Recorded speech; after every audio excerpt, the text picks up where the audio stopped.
Let me introduce myself. I'm Kate Donovan, and my company is Blackstone Valley Veggie Gardens, and I am very, very busy right now because this is May. Everybody's planting their garden. I'm basically a food grower. I have 30 presentations on sustainable growing, sustainable gardening, and you know, doing more with less, and cooking healthy food from the garden, and canning, freezing, and dehydrating, and all that kind of stuff. And this is an interesting presentation, and let me share it with you. Let me pull it up. Okay. All right. This is on organic gardening. Okay. Yes. This is on organic gardening, and it's called the organic approach. So let's get into it. All right. So what is organic gardening? Okay. Organic gardening is gardening without synthetic fertilizers, herbicides, or pesticides.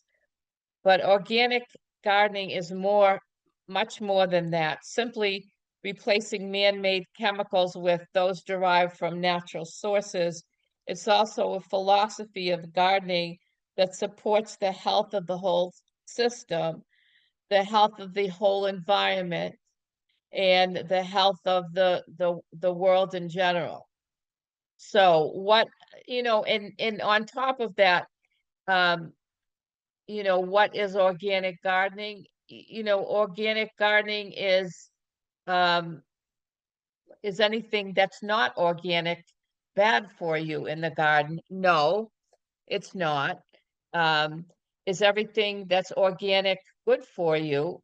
No. So you have to be pretty careful and pretty selective about what goes in the garden. But one thing we know we don't want is we don't want those materials that deplete, um, that you know are bad for the earth, and we don't want things that uh, bring in pests or kill our pollinators. So let's get going here. In this presentation, we're gonna talk about how you go in and build your garden beds, organic solutions around herbicide, organic solutions around fertilizers, organic insecticides, organic fungicides, and also critter prevention. Okay, so oops. All right, let's talk about the most important thing that you can do when you garden. The most important thing that you can do when you garden is have good soil, especially in the food growing piece of it. But even in native plants, stuff doesn't grow where there's no life. I know I was building some beds for the senior center in the town of Franklin. They had beds and they were beautiful, but the DPW just filled them with dirt and nothing grew really well, and they didn't know why. And I said, because this is just dirt, sand and pebbles and rocks, and didn't have any organic material in it. So nothing was going to grow in there. Plants need to eat. They don't have mouths. They need to get that nutrition, obviously, from the soil. So let's talk about soil health. It's always a big topic. Soil must be airy enough so the roots can grow down. They can permeate that soil.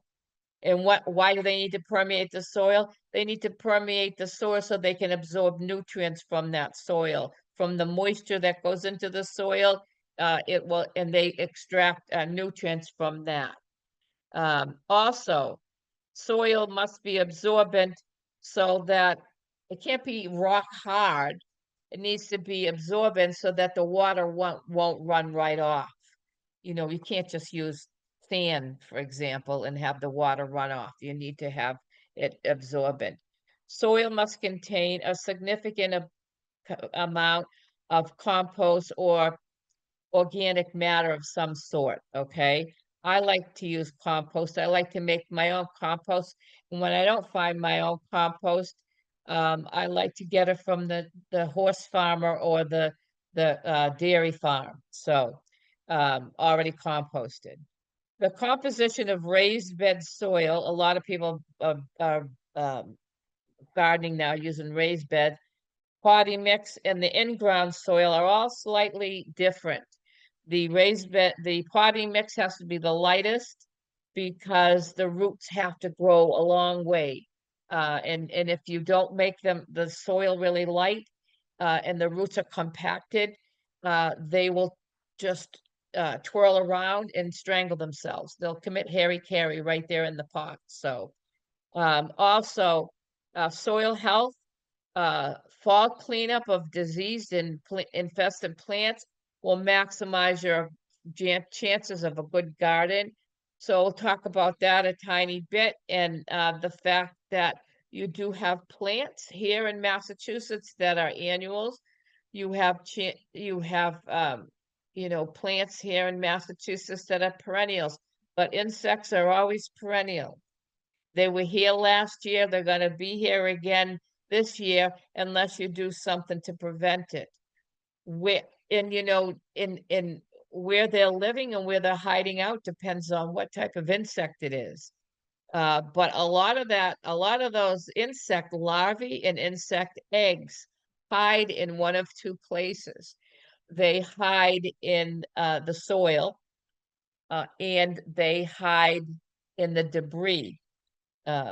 If you haven't cleaned up your old plants.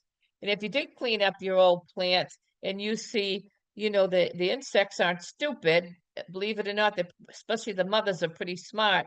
A lot of times they lay the eggs on the bottom of the leaf so nobody will see them. So if there's any leaf infestation or anything, you don't compost those. You obviously bag them or burn them, one or the other, or you won't, they'll come back to bite you with a vengeance. Same thing with you know bacterial diseases, fungal diseases that can spread from plant to plant to plant. That fungus also will live in the soil or live in the debris that's resting on that bed. So you have to be careful to clean up, any kind of debris. And when you see black spots, white fuzzy stuff, or whatever it is, remove that. Remove those branches immediately. To minimize the issues. Also, to let you know, a garden with good soil will not need as much fertilizer as one with poor soil. So always manage your soil from year to year to year. Always manage your soil. It's your best friend. It can be your worst enemy. The reason I'm saying it is because I'm an organic gardener. And if you let a pest or a fungal disease overtake your garden, there's a good possibility in order to clean it out that you're going to have to use a tool or some type of material that's not organic. So you want to avoid an infestation or a bacteria in your garden to overtake it. So nip it in the bud. So literally. So let's talk about compost. How do you make the soil? Okay, so I don't know who composts or who doesn't, but everyone should probably compost. It's not a bad thing. It's free. We make compost anyway. I made compost today. I took the lawnmower out and rode around, and I had grass clippings in it. I don't use any kind of fertilizer in my yard on my grass. So certainly not any chemicals on my grass. So I can use that to help. I can't say it's compost now, but I can use that to make compost. So I saved that. So we eat vegetables and fruits and all that. We have an apple core, banana peel, or what have you. That stuff, we need to give that a second life, and we need to start making compost because it'll just contribute to greenhouse gases and climate change and all that kind of stuff. We all can do our part, and plus it's cheap. You save all that kind of stuff. But I need to tell you, a bag of that black cow compost, and it's okay. It's not the greatest. Bag compost isn't the greatest, but a bag of that black cow compost is inching up to $7 a cubic foot. That's a lot of money, if you ask me. Certainly, if you need to fill a raised bed with it, a new raised bed by 4 by 8. I think it takes 32 or if it's 12 inches high, 32 cubic feet of soil. So, that's just very, very expensive, and it's not the best quality. People like it because it's black. It's black because it has ash in it, which is good. The carbon is good for the soil, but still, it's just too expensive. So you should make your own. So how do we do it? Now, this is by the bucket. So I would say a good 2 buckets of brown matter to 1 bucket of green matter. What is brown matter? Wood ash, shredded cardboard. We all have those Amazon boxes, right? Fallen leaves, newspaper, peanut shells, corn stalks, cut up, of course, and straw, leftover straw that you have. So that's brown matter. And that's dry, long dead, brown and long dead. It's all organic. I mean, it's from life, but it's long dead, and it's all the green is gone from it, all the life. Green matter. What is green matter? You put 1 bucket of green matter to 2 parts of brown matter. Green matter is cow, chicken, or horse manure. Okay. Um, Coffee grounds, grass clippings, hay, veggie scraps, hedge clippings, eggshells. The most voluminous of this that you would have would be your grass clippings. And I know I have this client. I do her beds for every year. I go over and top them off. She loves the soil that I get. And she doesn't want to do it herself. That's the other reason. But because it's just how it's a compost blended mix made with horse manure. She likes that. Um, but I asked her, I said, "You have the most beautiful green lawn. Do you use, chemicals on it?" And she said, "Yes, she does." I've very rarely seen the really, really green lawn. Once in a great while, that people use organic materials on. And if you have somebody that comes in and does your lawn, you can ask, people have that. You could ask them, "Do you have an organic solution?" Because, picking up and reusing all those the grass clippings as mulch is a really great idea and quite voluminous. There's a couple of I have a riding mower, and it has 2 big baskets on the back that collect all that stuff, and I probably get 2 big baskets out of it every time I mow. So that's a good thing. But basically, brown matter and green matter. The most voluminous brown matter you would get are the leaves in the fall. And when you get the leaves in the fall, the best thing you can do is make them smaller. And you make them smaller by running them over with a lawnmower. And people now, I think they cost like $200, maybe a little bit more, but they have these leaf shredders that you can buy. You put the stuff in, and it drops into the bag when it's all nice. And you can use that for your compost, or you can use it for a mulch. It's organic mulch because it comes from the trees, and you didn't use anything on your grass, so it would be a good organic mulch. Sometimes in a heavy wind, though, if it's in a windy area, kind of blows away. But those are the two voluminous types of brown and green matter. Now, you know uh, even though you're using good stuff, organic stuff, you will get a wonderful, wonderful compost. However, if you're growing food, you're going to need to fertilize to get your best result. That's just the way it is. Why? Because, if you're growing herbs, they don't have to bear a fruit. The herbs don't have to, they don't have to, like I say, bear fruit or get real tall or make a pretty flower. So you might not need anything really, really strong. You might be able to just use the nutrients that are in the soil. But if you're going to grow a watermelon that's got 6 or 7, good sized picnic type of watermelons, or a tomato plant, that's going to give you 20 beefsteak tomatoes, then you're going to have to fertilize as well. So just a heads up. And also another heads up, you want to use your own compost.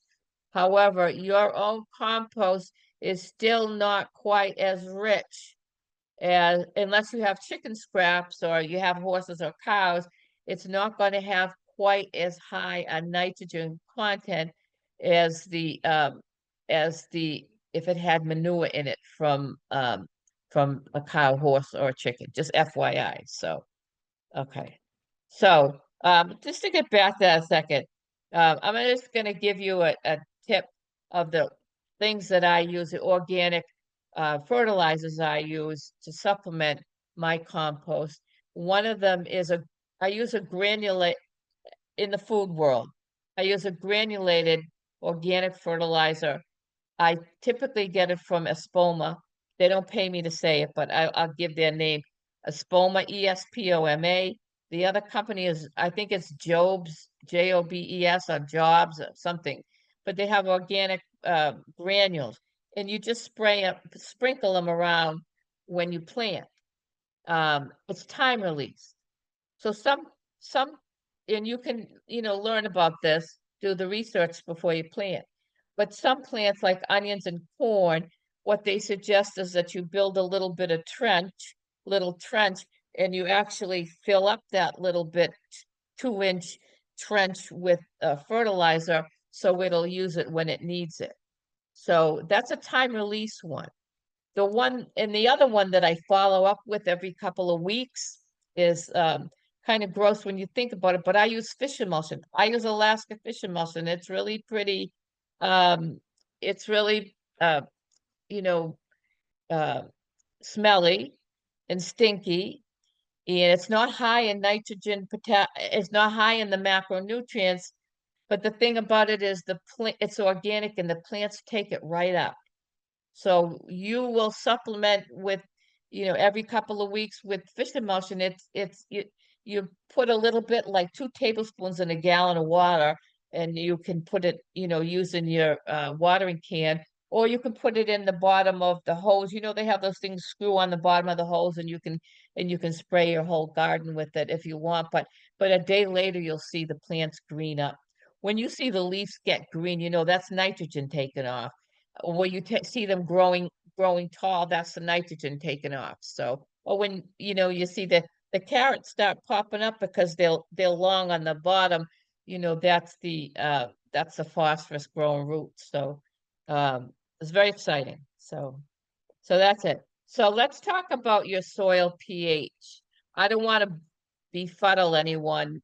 It sounds kind of confusing, but sometimes the pH of the soil matters in some ways. You should have your pH tested every 2 to 3 years.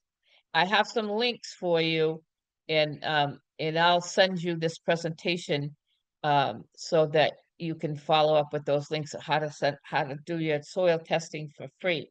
But an average pH for your garden, vegetable garden, is typically 6.5 to 7. And 7 is base. 7 is completely neutral. So a little bit less than neutral, a little bit on the acidic side is great for soil. And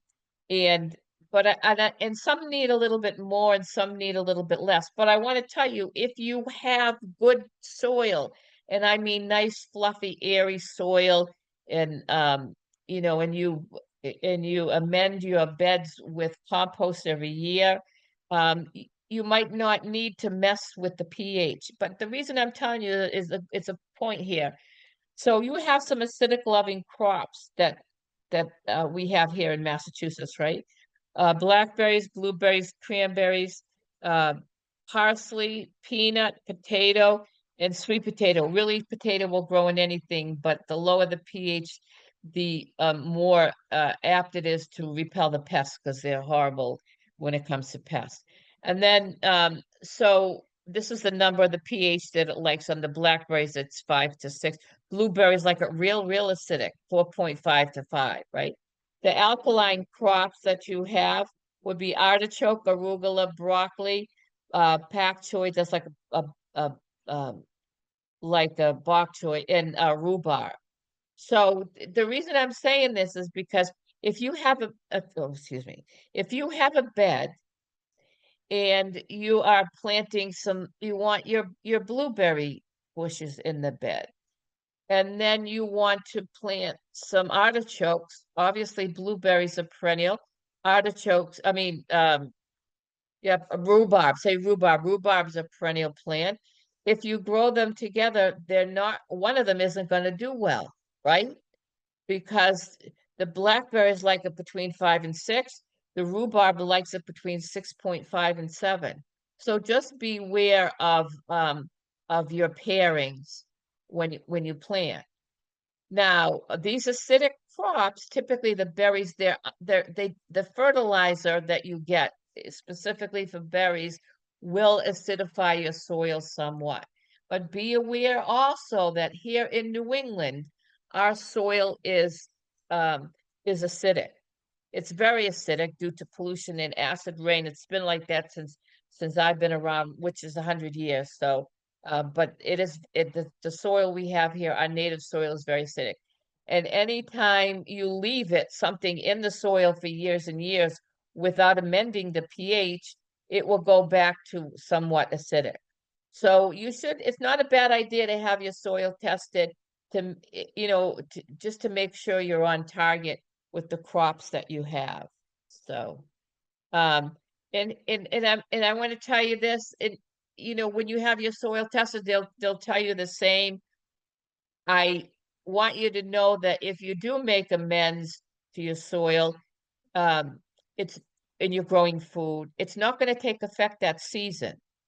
So it's going to take until the next season before it makes any changes to your soil. I want you to know that, because people that grow food don't want to wait till next year.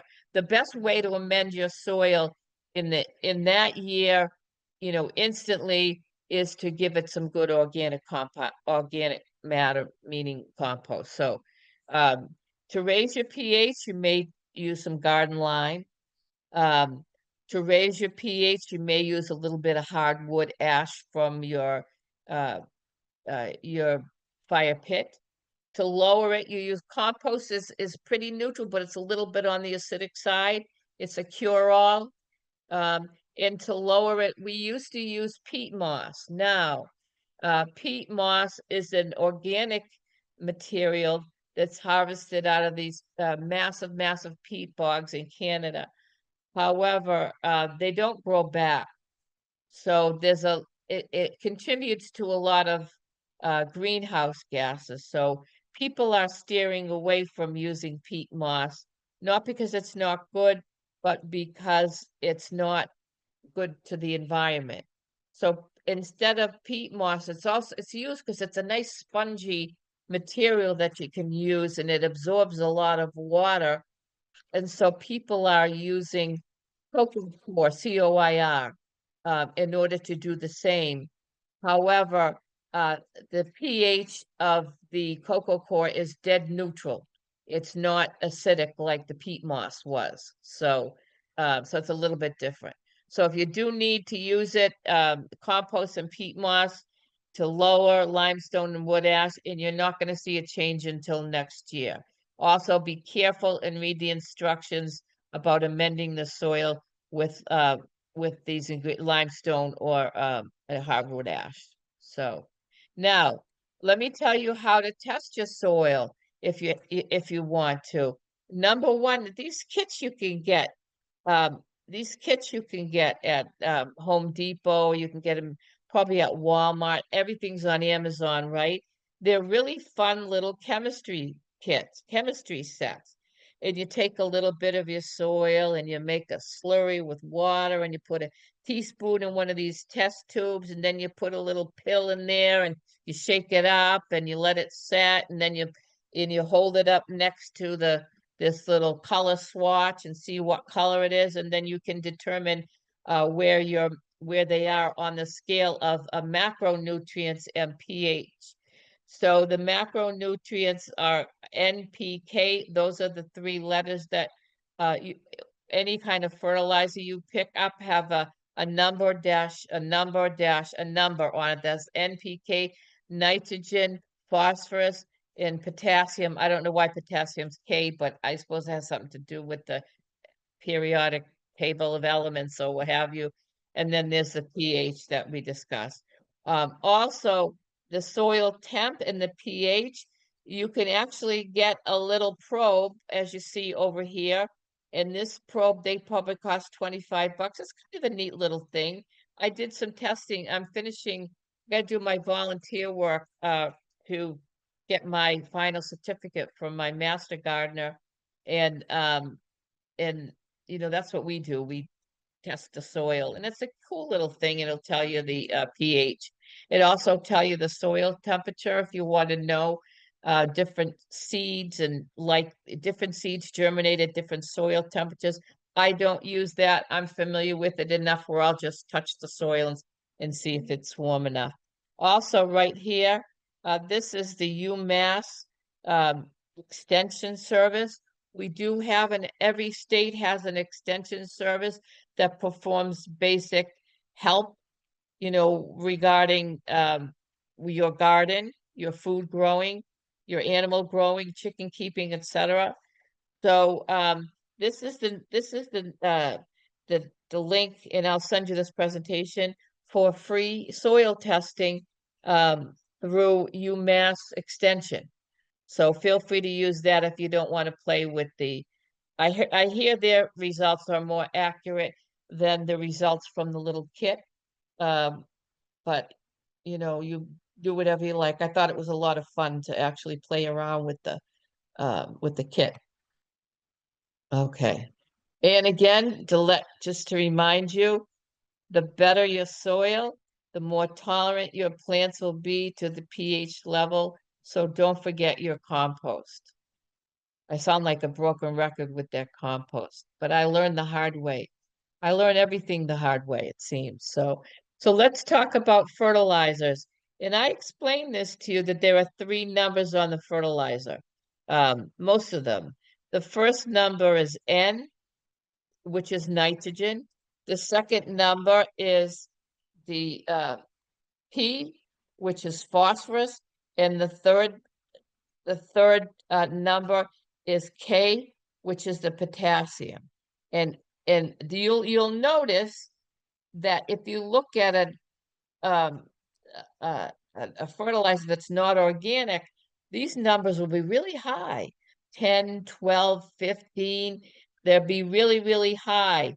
And the organic ones are lower, because the organic materials are taken up more readily by these plants because they're organic. So I have no issues using them. So let me explain what these are, okay? Nitrogen is the NPK. Nitrogen makes your plants grow up, makes your plants grow green. Phosphorus makes your plants root.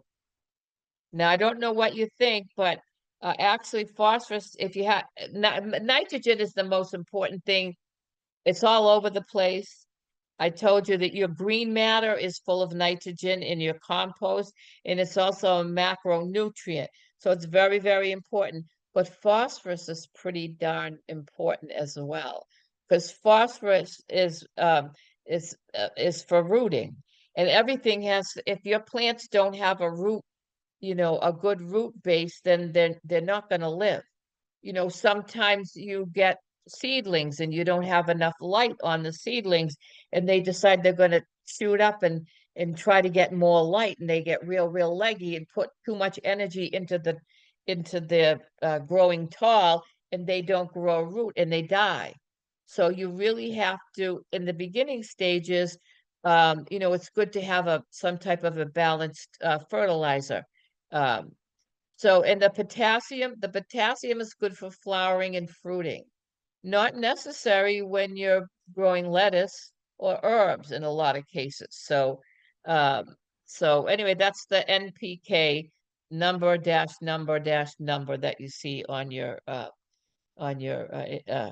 fertilizers.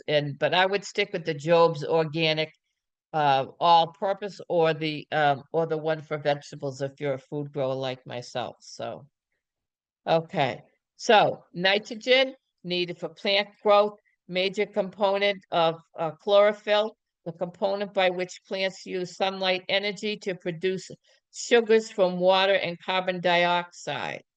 So, interestingly enough, right? It's a major, so it has to do with that whole photosynthesis thing, which is important because I'm sure we learned this, and I think I probably learned it in the second grade and forgot it for 50 years until, recently. But so the plants make their own food, and they make their own food using that whole photosynthesis process, and nitrogen is needed for that. So mushrooms don't, mushrooms aren't plants. I could go on and on. I better stay focused here. So what is a good form of nitrogen? Composted manure, poultry manure, blood meal, fish emulsion, crab meal, feather meal, alfalfa meal, soybean meal.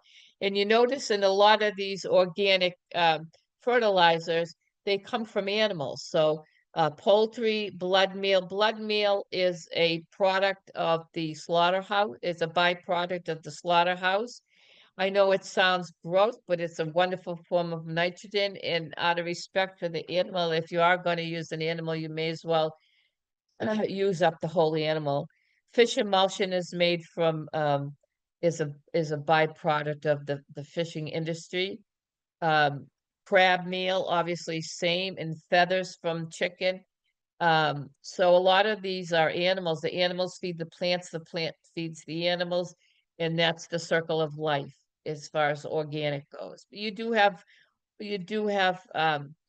vegetarian sources like the alfalfa or the soybean meal as well. So just interestingly enough, phosphorus for the root growth and maturity. Phosphorus plays a role also in photosynthesis, respiration, energy storage and transfer, cell division, cell enlargement, and several other processes in plants. Rock phosphate, back guano, bone meal, and fish bone meal.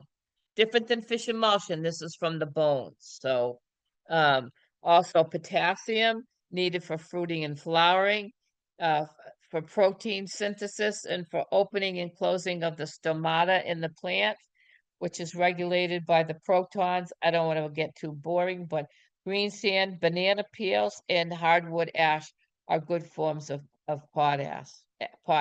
potassium, also known as potash. So, all right, we're done with that. Done with the technical piece. So, all right. So let's talk about some organic insecticides that you can use. First of all, if you there is stuff that you can buy that's organic, or they say for organic use. I want to tell you what the difference is. If I use sand in my gardening for drainage because my carrots like soft soil, that sand is not organic. It's not of life. I mean, it's a rock, right? I mean, it's not organic. But if it's safe for organic use, the packaging will say for organic use, or it will use the initials OMRI on it. So you can definitely use a lot of these insecticides off the shelf that either say organic, for organic use, or OMRI approved. So, but if you want to make your own, why not, right? So you can take, oh, yeah. Another thing about organic insecticides is that the plants don't leach them up, okay? Um, So you have to apply them every time you have a heavy rain. I'll give you some ideas on some types of um, equipment you can use to spray them. You'll see. Uh, but you can mix organic, a clove of garlic and an onion to a quart of water. Then mix some cayenne pepper in a little liquid soap. I use Castile soap. You can use Bronner's peppermint soap.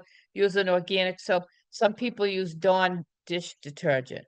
So it'll be safe for 1 week in the refrigerator, and then it will go bad. You'll have to make up a new batch, but it's not really that expensive, right? Think about why we're doing this though. Garlic and onion have the alliums. Typically, pests don't like alliums. Well, it's not that they don't like alliums.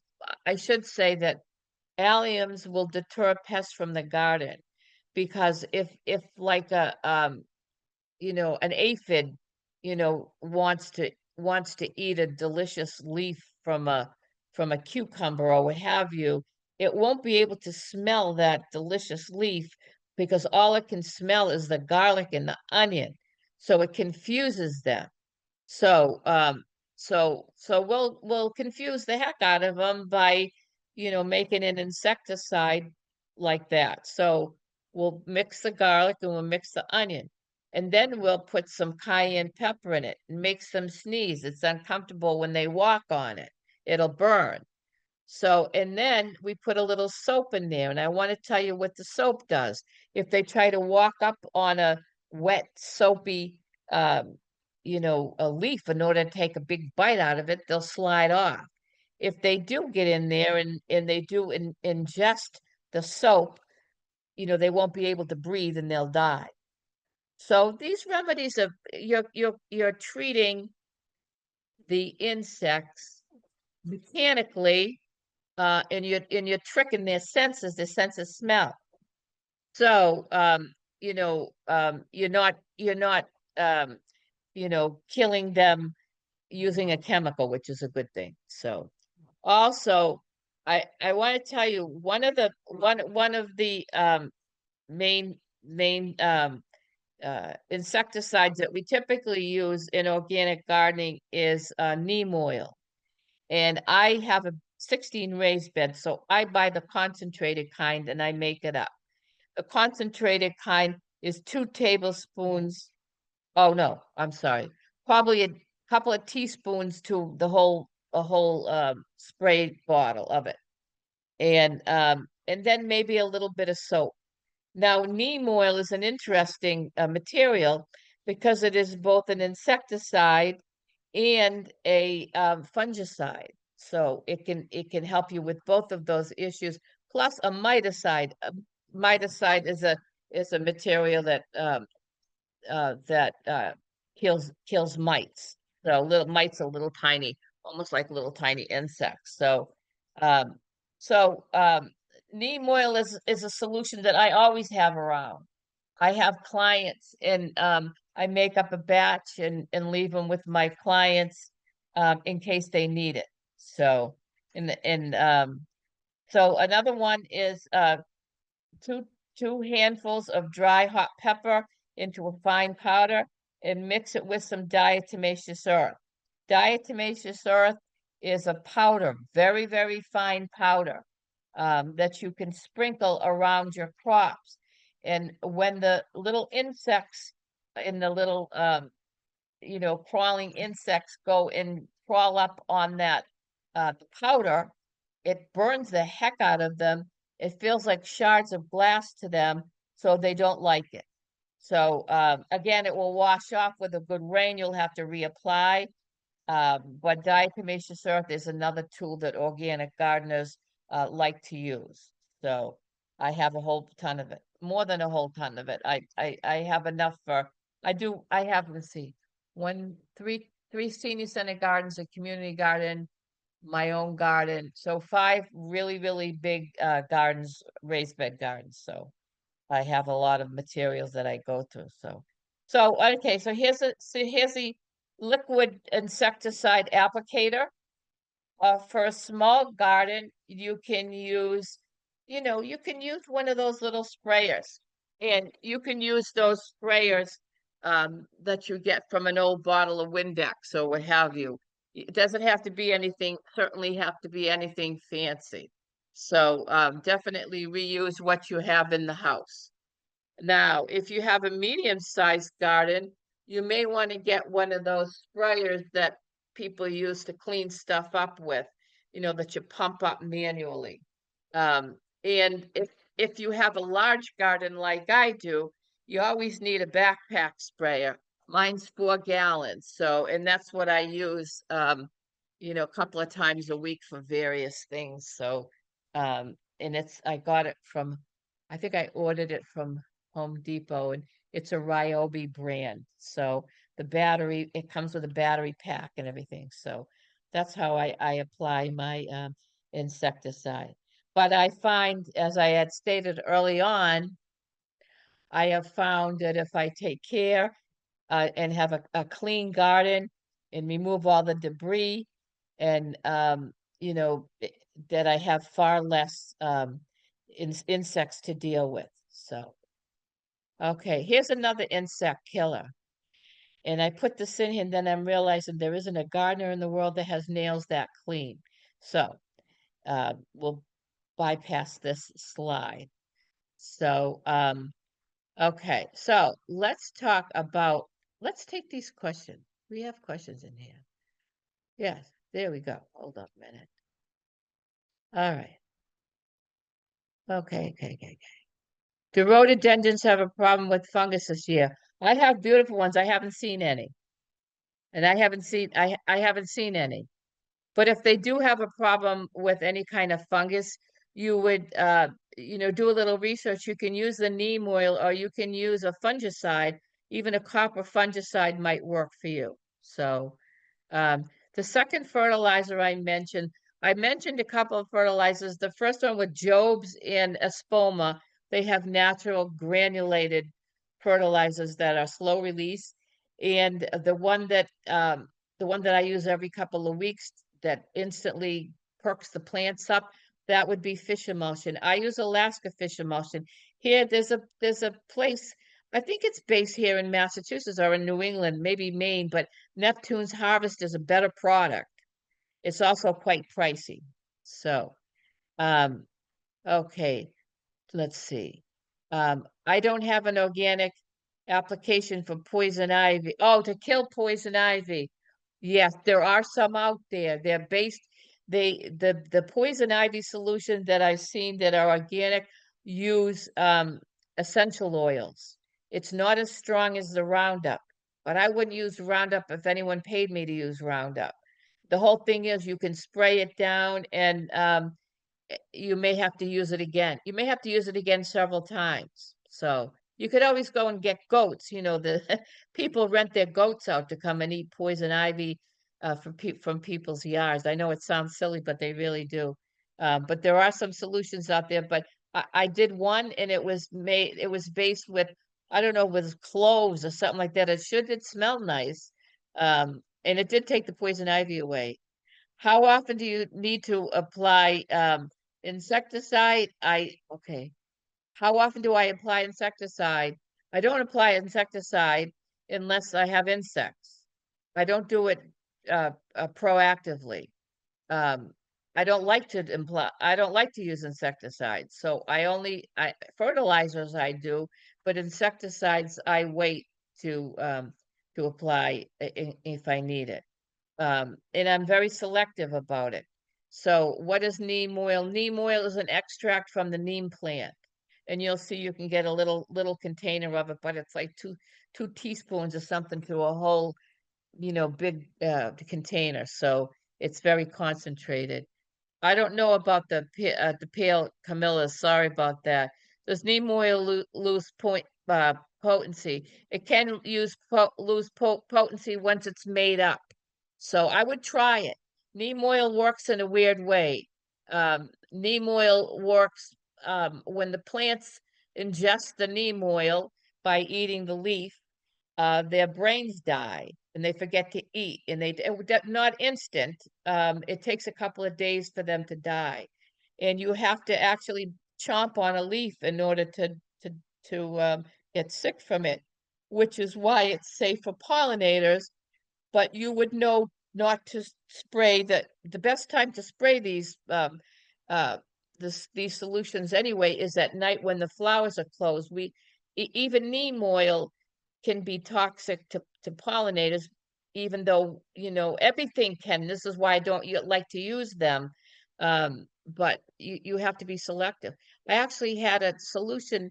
I had these dang beetles. I couldn't seem to get rid of it. I forget, either was on the wasn't the cabbage moth, maybe a potatoes or something. Potatoes, maybe it was a Colorado potato beetle. And I found a bacteria, um, an insecticide that was just for Colorado potato beetles and beetles that was similar to that.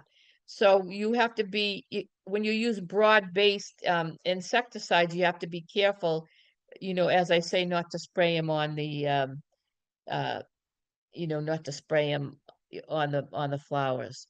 Okay. Yes, neem oil loses potency once it's mixed up. But if you got one of those spray ones that's already mixed up, you can try it, but I don't know if I would bother with it because it might not work. How do I deal with ticks? People use a DEET. I don't know how good that stuff works. It's probably chemical. I'm sure there is some type of what they say are every a lot of the herbs now have a scented variety. There's citrus scented variety, lemon thyme, lemon basil, lime basil. So a lot of them do lemon balm, lemon grass. A lot of these contain that citronella, and supposedly they will repel the pests from the deck or what have you. Then again, I heard that they don't, and you have to actually take the leaf and rub it on your body. So I'm not really sure. So yes, the text that you see, I'm sorry, that's blocking that out is let me oops, excuse me. Let me continue on with this and then I'll go back to the questions I promised. Okay. So let's talk about fungicides. Um, so fungicides, as I say, neem oil is a fungicide as well. But what you can do is you can mix baking soda with water, about 4 teaspoons or 1 heaping tablespoon to a gallon of water. Add dishwashing soap without degreaser or bleach. And that's a popular fungicide because it coats the plants, the bleach does. Um, Combination of baking soda to kill the fungus and dish soap to coat the plants so the fungus can't spread. Also, you can use neem oil. You see funguses all the time. You see that powdery mildew on the cucumber plants later on in the season. Sometimes if you're waiting, it's September and the plant's ready to die, you can just leave them. But if it's early in the season, you're really supposed to remove any visible sign, manually before you resort to any fungicides. So, and again, if you do have to resort to fungicides, reapply them after a rain. Okay, weed removal. Okay, let's talk about weeds first of all. What people do to stop weeds from coming in is they mulch. What do you use to mulch? Well, what I use, I said, you can use typically I use a brown matter. So if I have any that I didn't put in the compost, shredded leaves are a wonderful organic um, mulch that stops the seeds from blowing in. What else? I use shredded straw. Straw is a brown matter. I don't use the straw in the bales that are held together with those strings that look like hay, only a different color. I use the shredded one that comes in a plastic um, bale, and you open it, and then you just shake it out, and it's shredded up, and it actually doesn't stick to the plant, but it stays on the plant. So I use shredded straw. Mulching is very, very important. But when you do have everybody gets weeds. That's just the way it is. When possible, use your hands to remove the weeds from the garden. Pull them up, getting the roots.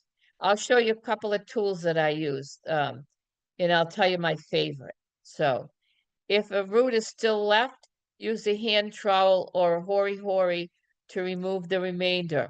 For the shallow roots over the large areas, you can use a scuffle hoe. And let me show you what I'm talking about here. This is a scuffle hoe. There's also a stirrup hoe, and you just kind of move those back and forth over large areas to remove surface um, weeds. And then this next one, I'm telling you, these hori-hori knives are the best. Everybody I know has a hori-hori knife because I brag about them so much. Um, it works as a scoop because it's actually rounded. It has numbers printed on it so you can see how deep you're going in, and how deep to plant things. It comes with its own sheath to keep it nice, and they cost 25 bucks on Amazon. So, and they're narrow and deep, so you can really get in there and get those roots. You know what? A dandelion root can be a foot long, and you got to get every bit of it. They're going to come back anyway from the if you didn't mow the seeds up. They're gonna come back. But um, in any case, and then you can use a hand trowel. Those are good for weeding.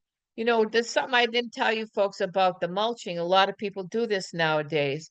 Instead of messing with it, people do what they call sheet mulch. And sheet mulch is when you take a piece of cardboard and put it over the garden. Now, um, that, and then you can put compost over it or planting mix over it and plant your grass or what have you. Eventually, that compost is going to turn to, I mean, that cardboard is going to turn to compost anyway because it's a wood material and it's going to break down. It's going to turn to compost, and it's all good. So if you're a food grower and you want an annual to come up like a tomato, you can put the cardboard down, put some compost material on top. And then what you can do if you don't have time, obviously, to sit and wait for the cardboard to decompose, you just take an X-Acto blade and cut a hole in it, and that's where you plant. And that cardboard does an incredible job of preventing the weeds in your garden, and it's cheap. And if you don't have the cardboard, you know what I do? Anytime I need something I do a lot of, like I say, community stuff, a lot of charity work. Anytime I need spare cardboard, I get, milk jugs for winter sowing. I just every town has a Facebook group called the Buy Nothing Group that you can go in and request the stuff. People would be more than happy to dump their cardboard off at your house. So I'm sure. So, but sheet mulching they call it. You can Google that one as well. So also a couple of other ideas is cocoa shell mulch. It decreases the weeds. It adds a lot of nutrients to the soil, and it smells so good. So just like chocolate, I give you the craving for chocolate, though. I guess that's not a good thing for someone like me who loves it too much. But the dogs, it's the cocoa is not good for the dogs. So if you have dogs, you have to be careful with it. Also, the ground up leaves. Also, another thing is, the Native Americans used to do the Three Sisters Garden, and I don't know if anyone's heard of the Three Sisters Garden, but they used to use the large leaf plants such as winter squash and mustard to lay kind of on the bottom of the garden and stop the weeds from growing in. Also, the straw mulch and sheet mulch. So, okay, and there's a good weeding tool right there with the garden glove on. I garden, I don't use gloves. I can't really feel what I'm supposed to be feeling, so that's why I have to scrub my nails all the time because I'm garden so much. So let's talk about Roundup, or homemade Roundup. Um, one year I had poison ivy in the side. And, I had it like 3 or 4 years in a row. I would try to weed over there inadvertently. I would always end up with poison ivy. There's a new medicine that you can buy over the counter. It's like $30. It's expensive. Xanthel, I think it's called. And if you rub it on your hand and then rub it where you get where you got poison ivy, it'll stop the itch almost immediately. But you don't want to do that. So anyway, I bought some Roundup, super, super heavy duty Roundup that killed poison ivy. And I put it in the shed, and I never had the heart to use it. So I ended up digging and wearing gloves and digging and using the organic poison ivy killer. And finally it's gone. So that now I got to work on the stinging nettle because they say that's a wonderful herb, but it absolutely kills me. So it'll sting my hand for hours on end. Um, so all right. So instead of using the Roundup, and I don't like to spread FUT. I'm an organic gardener, but I don't like to spread fear, uncertainty, and doubt. We're all grown-ups and we all make our own decisions, right? But if you take some salt and some strong vinegar and some dishwashing soap, that'll kill just about anything. It will, and it'll kill it. Really kill it quickly, and it'll kill it. The thing is, if it's not on the perimeter and you try to grow something else, salt stays in your soil. So unless you're trying to clear the weeds between the bricks in your walkway or what have you, it's really kind of serious. Years ago, this is before I even started gardening, I don't know, this is my first house. And I took some of that Roundup because please forgive me, I didn't know any better.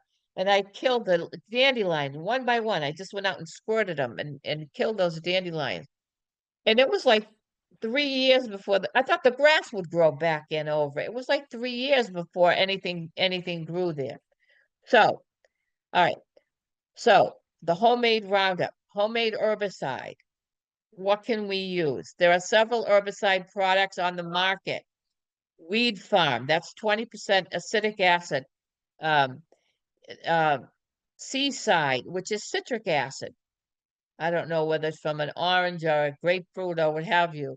Green Match is from citric. Lime Manen must be from some kind of citric. Matritex, I think that's the one I used at one point, and that has a clove oil. Boy, it sure does smell good, like a pumpkin pie.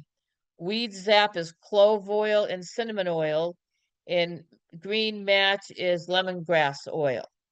So if you want to try, if you have a whole bunch of weeds and you want to attack them this way, um, you can have some fun. So, okay, so let's talk about critters. Okay. The best way to prevent critters depends on the critter. So the best way to prevent a critter, I think, is a fence. And how big the fence is depends on the critter. If you have a deer, you need a 6-foot fence. Even then, a scared deer can jump over a 6-foot fence, but it needs a little bit of way to back up and do it. If you have a groundhog, you need to bury that fence at least a foot into the ground. If it's a rabbit, you need a fine, you can't have the big holes because they go right through them. You need a fine holed fence, or what they call hardware cloth. It's got very small, half an inch. You need to use that. It needs to be at least 2.5 feet high. So it depends on what you have for critters. I have here as I say, I have 14 raised beds. So I have a 6-foot stockade fence that I have that cost me a lot of money, but for me it was worth it. So, but a fence is the best way to prevent critters from coming in. So one of my neighbors, a tree fell, and you know, it broke my fence, and I didn't realize it was behind the shed. And I actually saw the my corn. It was peeled, still standing, the stalks, but it was peeled like a banana. And I went out there the next day, and 6 of them were peeled like a banana and eaten. And the next day, it was all, you know, gutted, the whole place. And that's hallmark of a raccoon.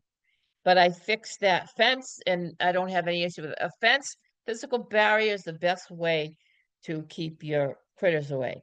Let's talk about some other ways, okay? Carnivore urine, they do sell fox urine, coyote urine. Um, and if you have a big, I have a 170-pound dog. She's the only one tonight that's actually been quiet. But you know, the dogs walk around the garden and do their business and all that keeps the pests out, the critters out as well, especially the ones, you know, that are plagued by the carnivores, like the rats and the mice and the rabbits. So you can get a motion activated sprinkler, you can get wind chimes, whirligigs, you can do the good old fashioned scarecrow. And I've seen people have a good luck with solar powered vibrating stakes that you stick them right in the garden, and every couple of minutes they emit a vibration that's felt underneath. So the voles and the groundhogs, you know, it kind of freaks them out, so they don't bother. So um, you can do that.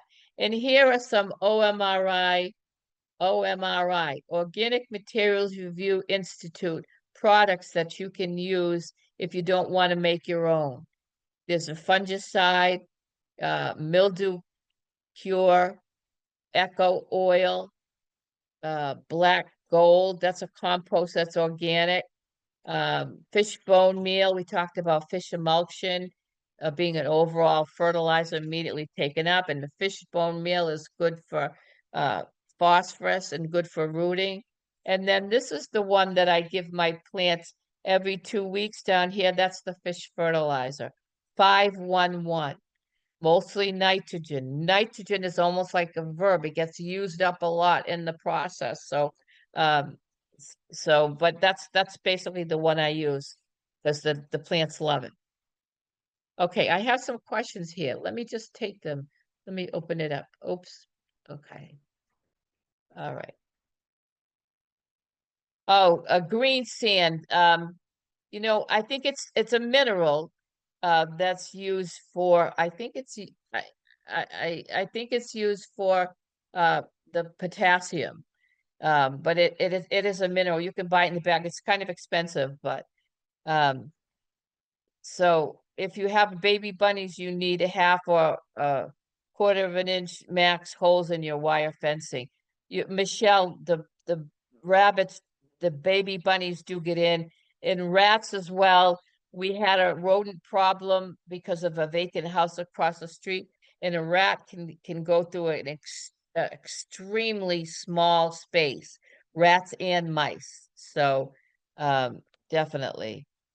We sometimes get chipmunks tunneling in our fence in the garden, chipmunks as well. Definitely, and they're small. Um, okay, so let's see if I have anything else. Pine needles, Diane, pine needles. Pine needles, supposedly, people think that they're acidic, so but they don't really break down quickly. So by the time they're broken down, it's really kind of neutral. So you can use them in compost, but just don't expect it to bring your pH down if it's high. It won't. A lot of people try to use it for that, but it's not good for that. So the poison ivy remedy name, I cannot remember that. I cannot remember, but I know they have it on Amazon. And you can just put it in, and I know it's made with essential oils. So, um, yeah, okay. Let's see. All right. Oh, Michelle has a hori knife. Oh, they're the best. I have at least two, in case I misplace one in the garden. So, yeah. Okay, I think that's it. Let's see here. Do I have anything here? Oh, I have 3 Q&As. Okay. Okay, how do I deal with ticks while gardening? Ticks, I, you know what, I don't know if there is a way to deal with ticks while gardening, except to wear long sleeves and the like, and have somebody check them. Really, I don't think there is a way to deal with it. If there is, I don't know it, unfortunately. So how long does it take to make manure well rotted? You don't want to use manure that smells like manure because this there could be pathogens in there. I mean, it's dirty. There could be E. coli in there. So well-rotted manure, it takes 6 to 12 months for manure to become compost, usable compost in the garden. And that's when it's done in your own, the size that you could deal with in your own house with your own, uh, your own compost bins. Um, how do you have any tips to keep the voles out of the garden? Um, those are the same ones, motion activated stakes. You'll see them out there. Just put it in Google like that, motion activated stakes. Um, and you can find wire mesh on the bottom of the fenced in garden, but a fence is always the best way to do it. So yeah. Um, yeah, those are tough, not tough questions, but the tough situations, especially one with the ticks, because I think just about every dog around has Lyme disease, or the stray we just picked up a couple of years ago had 2 different kinds of tick-borne illness. So yeah, that's a tough one. So okay. Yes, permethrin for ticks. Yes. Excuse me, Pymethtrin for ticks. And that is a derivative of the chrysanthemum, if I'm not mistaken. So, yep. Any other questions, folks? Okay. I'm looking in 2 places, chatting the Q&A. Okay, so let me just pull this back for a second, and I'll show you this. This is my email, and this is my website, which will also bring you to a contact us form. If you would like this presentation, and if you'd like to know where I'm going to be going, I do a lot of Zoom presentations, and plus I'm in person. I do a lot of kids, do a lot of workshops and demos as well. So there's my website and my email if you want to take those down, and I hope to see you around soon. So, all right, everybody. Happy gardening. Thank you very much.